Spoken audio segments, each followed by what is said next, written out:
Hello VC. Yeah, it's been a couple of weeks, I believe. I got a record today that I've been expecting for some time. It's a record from last year that is quite interesting in many regards. It's a pretty funny record. Oh, it's a good pressing. Good pressing. It's on this Icelandic UK label called Bedroom Community. Here it is. It is the Manchester Collective. This is a modern classical music ensemble. This is a recording they did during COVID, the first during 2020, I believe, and or maybe 2021 as well. It's 3 composers, and this is their very first album. So this is there's a piece by a new composer called Edmund Finis. It's all right. It's modern classical, kind of cinematographic, and a piece by Arnold Schoenberg, which is Transfigured Night, really good. I'll talk about it a little bit later. And then I believe the first recording that was pressed ever on vinyl of Company by Philip Glass, one of his ultimate minimalist works. There you go. So I'm not a huge Philip Glass fan because he's become quite popular, like Steve Reich popular, probably even more because he did quite a lot of movie soundtracks. That being said, his early career is really interesting to me. And this work, Company, is kind of a transition work, in my opinion, in his recording body of work. He's one of the original minimalists. Of course, you can't beat La Montaigne, but right after that, yeah, you got Terry Riley, Philip Glass, Steve Reich, and a few others, less popular ones.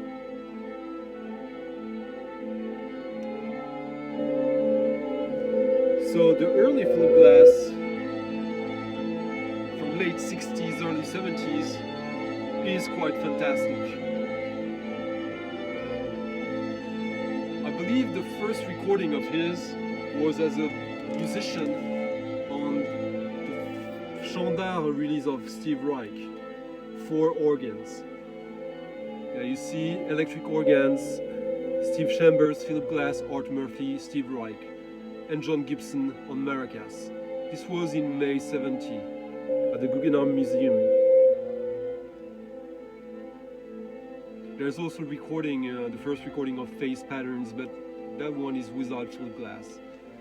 This was on the French label Shankar, which is probably the coolest label ever in many regards for such a compact discography. So then Philip Glass started his own label, Chatham Square. But back before he started to release music, I believe he was born in the late 30s, probably 37 or 38, and he went through many shifts during his learning of music and composing. Actually, he learned music in the coolest way for us VC people. His father had a record shop. Where was that? I don't remember which city, but it wasn't in New York. Anyways, it was. He started a record shop in the 30s and became one of the main or most reputed modern classical, modern music record shop. And Philip Glass, as a kid, was spending apparently, or that's what the story goes with, how all his time listening to records in the shop and getting records, unsold records, like most of the difficult stuff, the avant-garde stuff, Morton Feldman, Cage, even before Aaron Copland, yeah, this kind of stuff, and probably stuff like Lucio Berio, and also classical music. He has said numerous times that his favorite composer are Bach, Mozart, and Schubert, I think. I think Schubert is one of his favorite composers, surprisingly. Anyways, then he went on to study music, and well, he went to Chicago, to New York, and to Paris. Quite a lot to Paris. He spent 2 years in Paris between '64 and '66. Where he studied under Nadia Boulanger, probably the greatest music teacher of the 20th century. And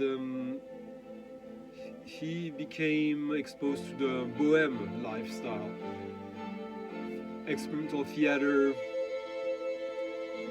modern experimental painters, artists. And he became a part of that life, of that little scene, working with them and rethinking his whole music experience, tutorship, education, yeah. And at the end of '66 in Paris, he met Ravi Shankar, which introduced him to Indian classical music and the repetitiveness of it, which became the core characteristic of his music. He simplified everything. He went to India actually with Ravi Shankar, I believe, in the late '60s for some time. Went back to the States, continued to study. He was aware of other types of electronic avant-garde like Stockhausen and all that. The thing is that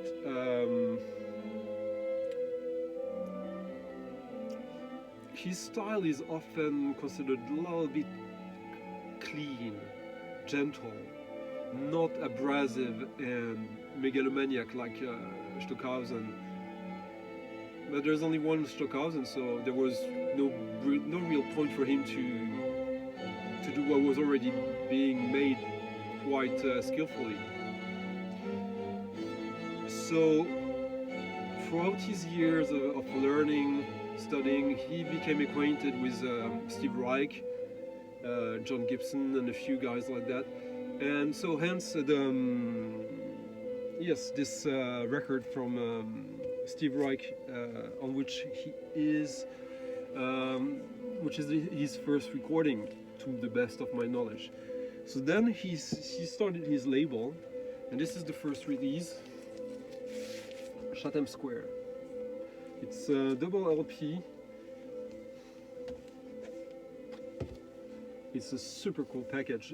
You got Philip Glass on electric organ, alto flute, John Gibson electric organ, soprano, flute, voice, Robert Prado, trumpet, flute, voice, Dickie Landry, Richard Landry, someone who's important in his 70s career, who is a master of the saxophone, but also piccolo, flute, voice, Arthur Murphy, Steve Chambers, electric organ, Kurt Munkacy, very important character.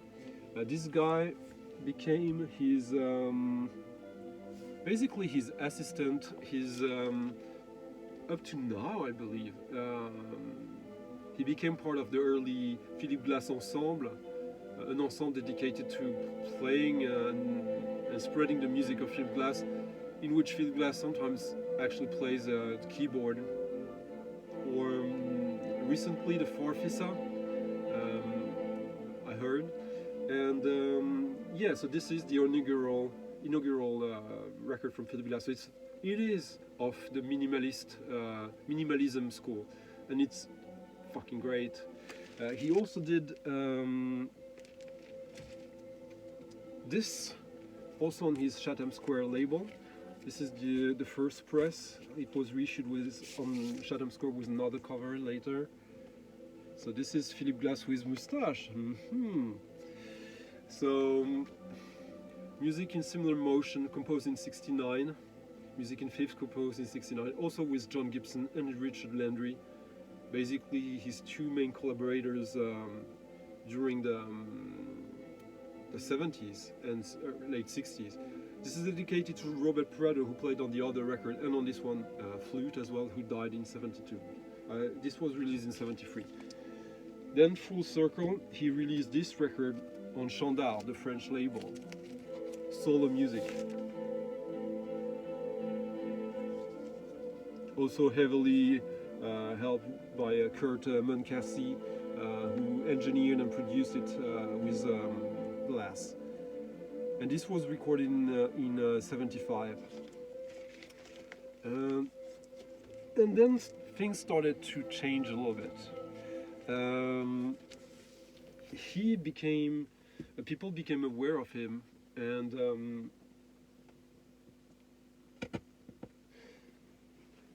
while he was being part of the New York scene, of the village, the kitchen, he was also working with his brother.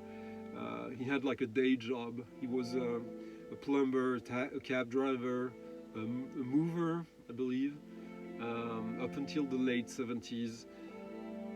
But people started to hear about his music, and even in the pop world. So guys like Brian Eno, David Bowie, Tangerine Dream became really infatuated with what Philip Glass was doing.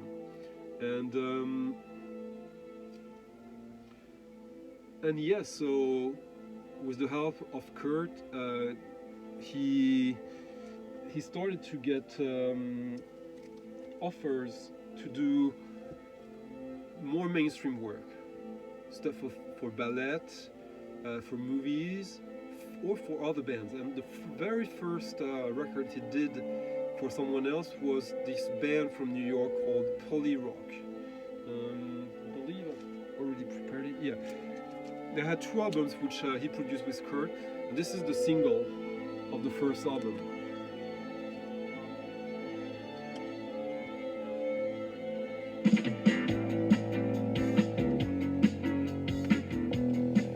When I discovered this in the mid-90s, he wasn't credited on the record, and I heard rumors that he was kind of dismissive of this, that he didn't want to acknowledge that he had any part with that later on. I don't know if that's true.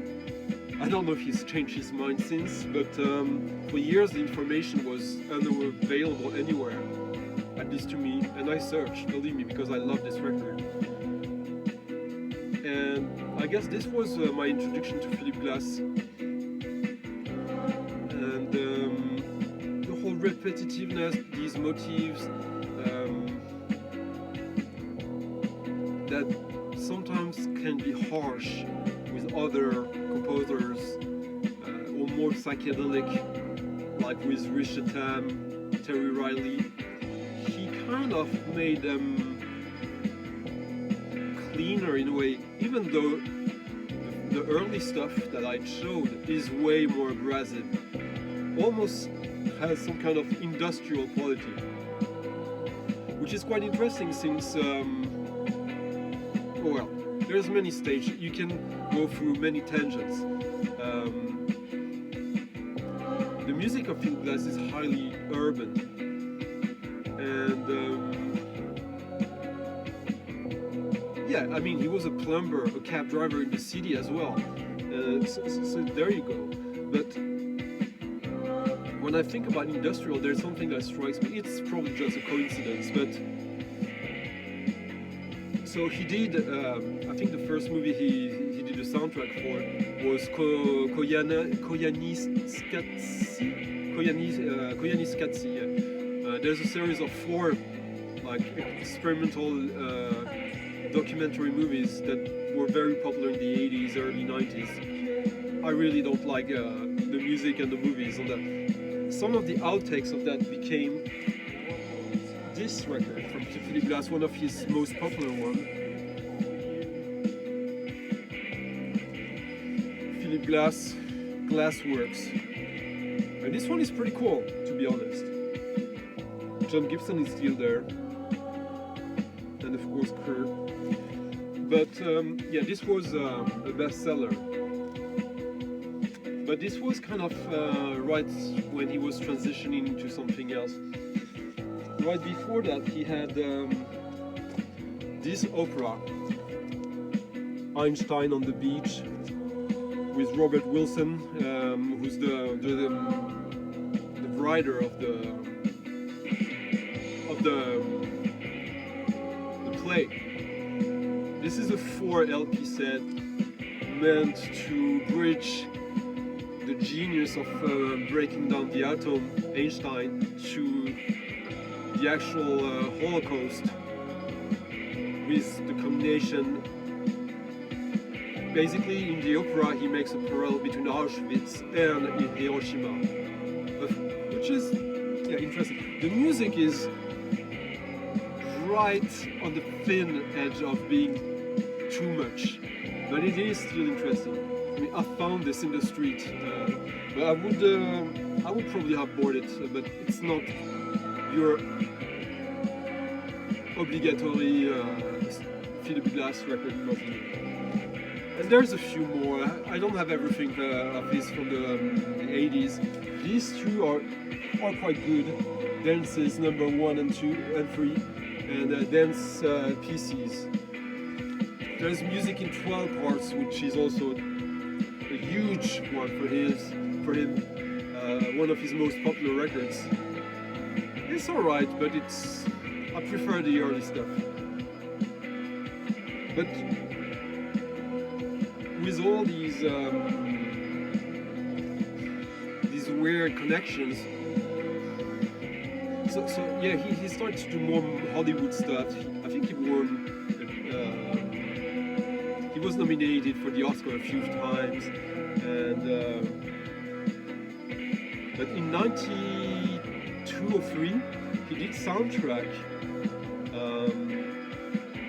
a movie and its sequel, the Candyman movie, which is a movie adaptation of Clive Barker, who had 2 really successful movies made out of his work. Clive Barker is from Liverpool, and he's the master of what was called the splatterpunk genre in literature, but he kind of also is embodying one idea of the industrial music scene, kind of the extreme of it, almost cliche. But what's funny is that the other record of movie of his, Hellraiser, was originally soundtracked by Coil, which is obviously one of my favorite bands. And the soundtrack went on to be unfinished and unreleased because Hollywood were scared of having these gay, sex fiends, industrial icons soundtracking a movie that was distributed by a subsidiary of Disney. But it kind of makes sense, and if you watch the original Candyman movie, the soundtrack is probably one of the most successful part of the movie, and it really manages to make this world, this post-industrial world, work. Even if the movie is in the US, where the recent sequel, which was really problematic,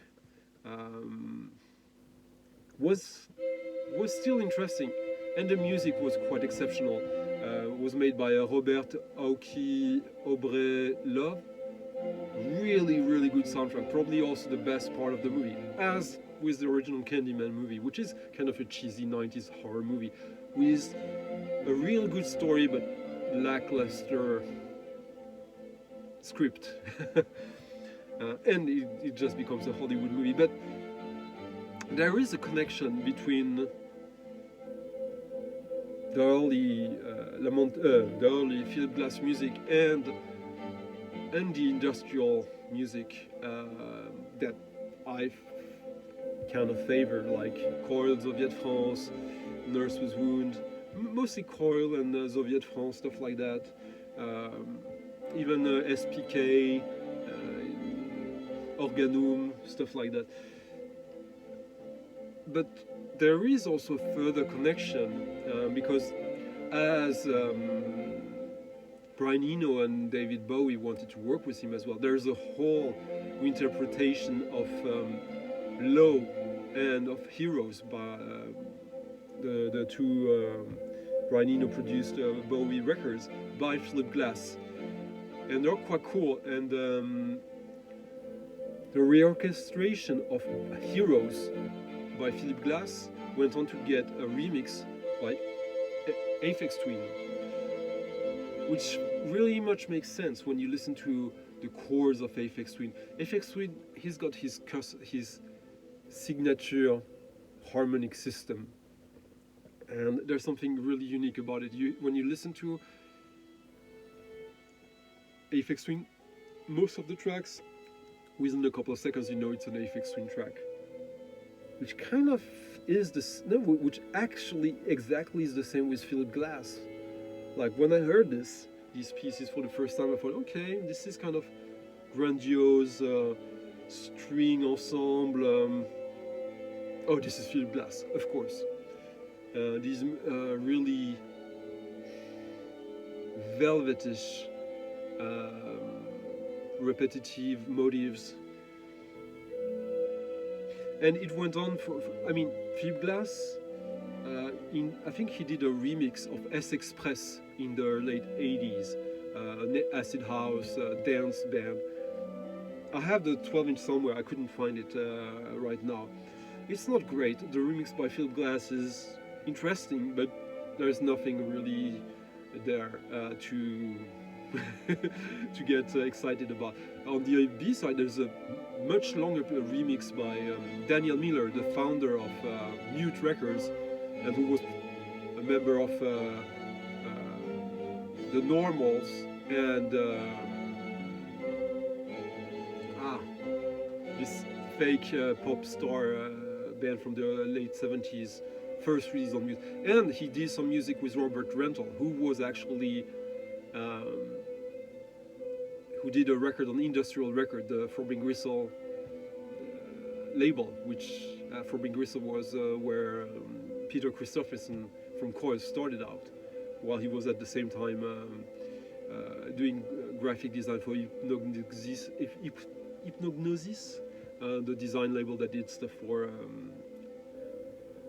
Pink Floyd, etc. But yeah, so Philip Glass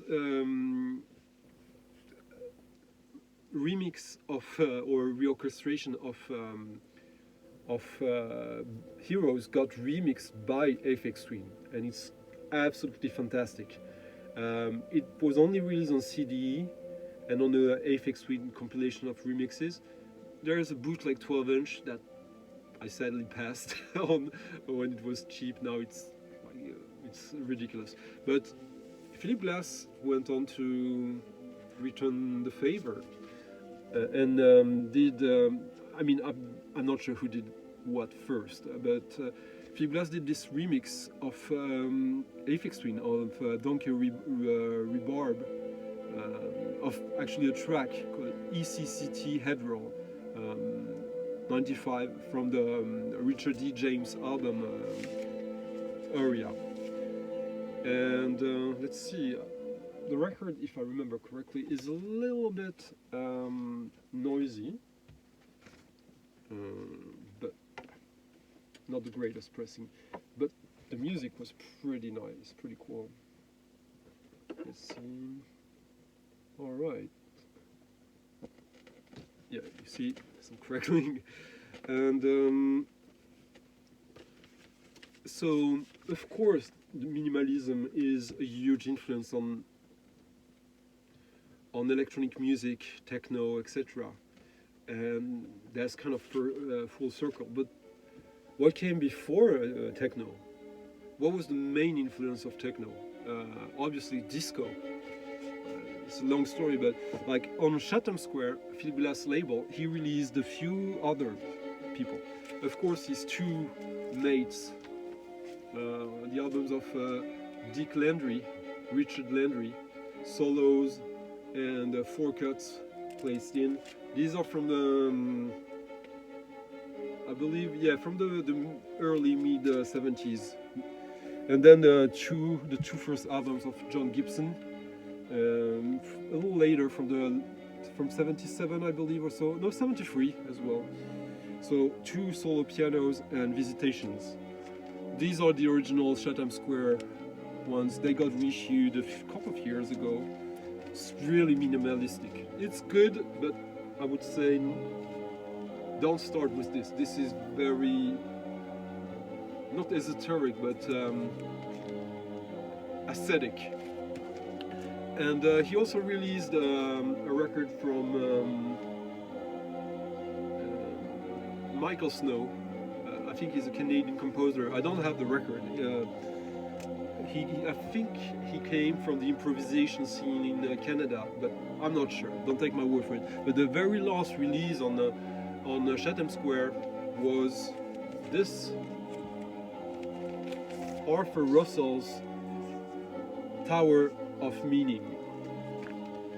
Arthur Russell started out as a modern classical experimental music student and composer. This is his first record on Disco du Crépuscule, instrumental, featuring John Gibson and Dave Von Tighem, Peter Zumo, people who went on to be associated with Arthur Russell quite often, and Rhys Chatham.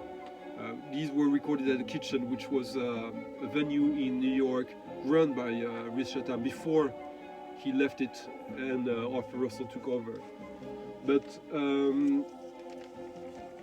at some point, Arthur Russell became interested in disco, I believe, in the late 70s. And he went on to co-found Sleeping Bag Records, one of the earliest breaks, disco, hip-hop labels, where he released a lot of his best disco, which now we call avant disco or savant disco. It was disco, it's just that it comes from an avant-garde perspective. And this record, released in 1983, is Arthur Russell's last attempt at avant-garde music, straight up avant-garde music. It was supposed to be the music for theater piece, I believe. And this was the conductor of the orchestra is Julius Eastman, famous or infamous Afro-American modern classical composer who got a kind of a renaissance of late. I mean, he passed a long time ago, but his music has become re-embraced of late, since in the past 4 years or so. And yeah, so many connections. And yes, of course, Philip Glass released this work, which has some cues to dance music in a way, or to something that is not pure avant-garde, even if it is. The work was a bit controversial since the stage writer and stage director of the play banned Arthur Russell to attend to the premiere and discarded the soundtrack and replaced it with someone else. This is a cult record now. This is the reissue on the Audica label. This is the only way you can get this these days, I believe, unless you're ready to pay like $600-700 or so, probably more if you can find a copy. So yeah, my point is that there are reasons to dismiss Philip Glass for his more cheesy and kind of almost muzak, minimalist, repetitive, modern classical music, which tend to be very formulaic. It's kind of like he's a concept guy, like Aphex Twin, like Arthur, like a lot of the people we've talked about here. But he tends to stretch out his concepts for way, way too long. He has phases in his career. But if you like one phase of his, just get the best of it and don't bother getting everything from it. Usually it's at the beginning and maybe 2 or 3 years later. I mean, you like what you like anyways. But it was interesting that this ensemble from Manchester, the first industrial city in the world, like the Industrial Revolution started in what, in 1870 or so. That's Manchester, and of course there's a long tradition of experimental punk music from Manchester as well. So yeah, the fact that they chose a piece from '83, then a piece from today, from this composer, what was his name again? Edmund Finis. Let's play a little bit of it.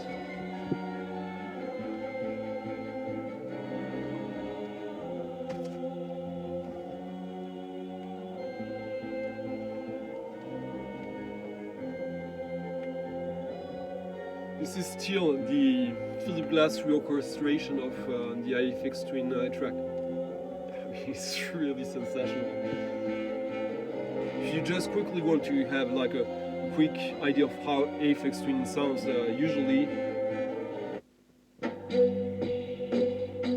well, not all the time like that either, but like in that area in the mid-90s, he used to use sounds from classical instruments, often samples like or synthesized sounds, but yeah, there it is. Anyways, here is his Edmund Finis. But what's pretty funny also is how an album from a modern ensemble, string ensemble, would choose a work from today, a work from 40 years ago almost, and a work from over 120 years ago, because Transfigured Night by Arnold Schoenberg was written in the late 1890s. I think it was first performed in 1902, and it was very controversial back then. Let's listen rather to Schoenberg, Austrian composer, revolutionary composer. This is late in, oh no, sorry. Yeah, let's go back to yeah, there it is. Here is Schoenberg, of course. Yeah, this is a sextet, I believe. Yeah, Schoenberg composed this after a poem called Transfigured Night, which is about, it's a couple wandering by night throughout a dark forest under moonlight. And the woman has a confession to make to her comrade, who is probably her lover, which is that she is pregnant and that he is not the father. So back in like 1900, that was quite controversial because of religion, like premarital sex. So the fact that Schoenberg would choose such a poem to illustrate musically was not looked upon with kind ears. Of course, also the music now sounds for our ears quite standard fare. It's not. It is of neo-romantic nature, but there are some things within some chords, some stuff happening in the music that is quite modern, or very modern back then. It is kind of also transitional work. It's right at before Schoenberg becomes a real avant-garde composer for the time, when he's kind of leaving behind romanticism and becoming one of the 2 or 3 with Webern and Berg main innovators. Of course, there's also Debussy and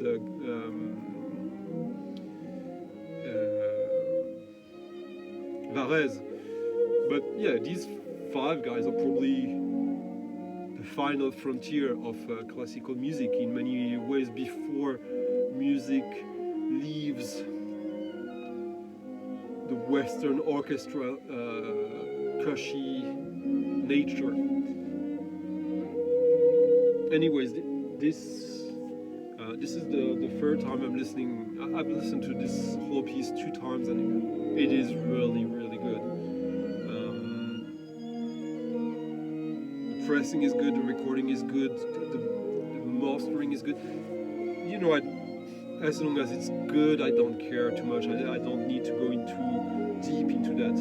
But if you are such a person, rest assured this is a really, really good recording.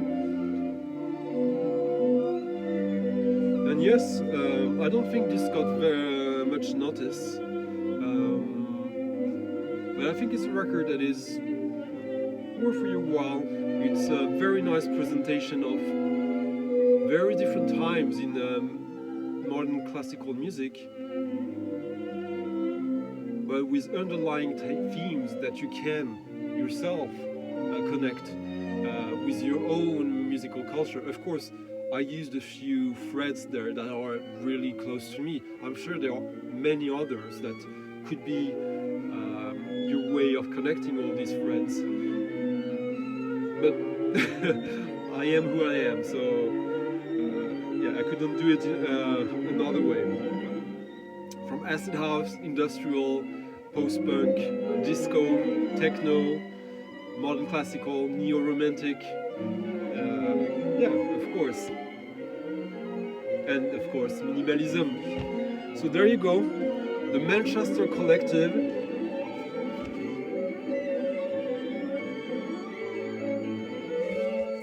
The center is everywhere, which is kind of what we've been discussing for the past half an hour or so.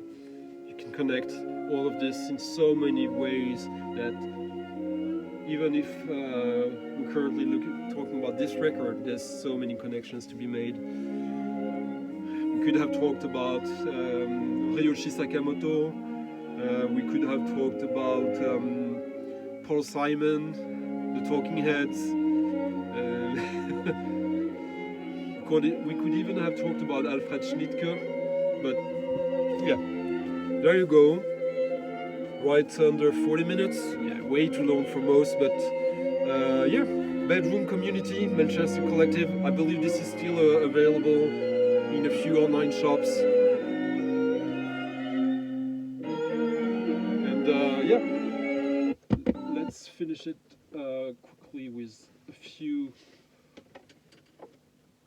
snippets of what's his name again? Edmund Finis.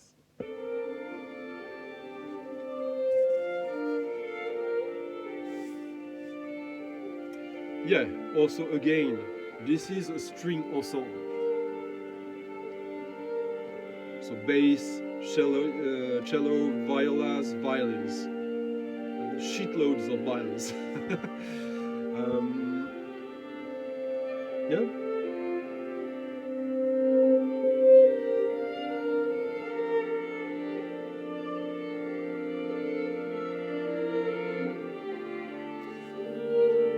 people who currently do that kind of music often work for others as well, doing string arrangements for pop records. Yeah, and I believe this guy actually he did a few pop arrangements for this singer-songwriter called Banks. He did also some stuff for totally enormous extinct dinosaurs, Teed.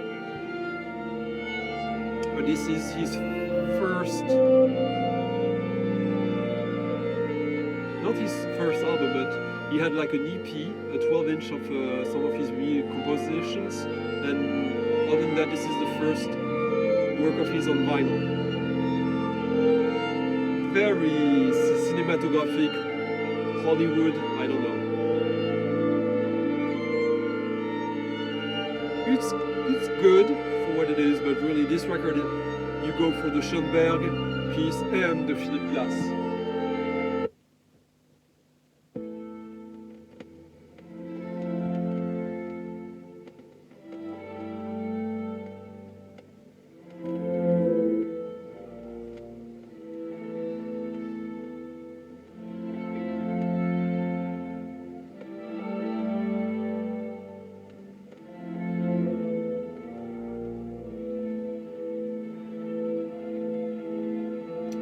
Why Philippe Glass is so typical. There's a motif with two keys repeating, like, with some variations. Other motifs that goes with it, very minimalistic, like one key motifs with the violins, and everything sliding into each other. And usually the bass doing the most amount of notes of keys.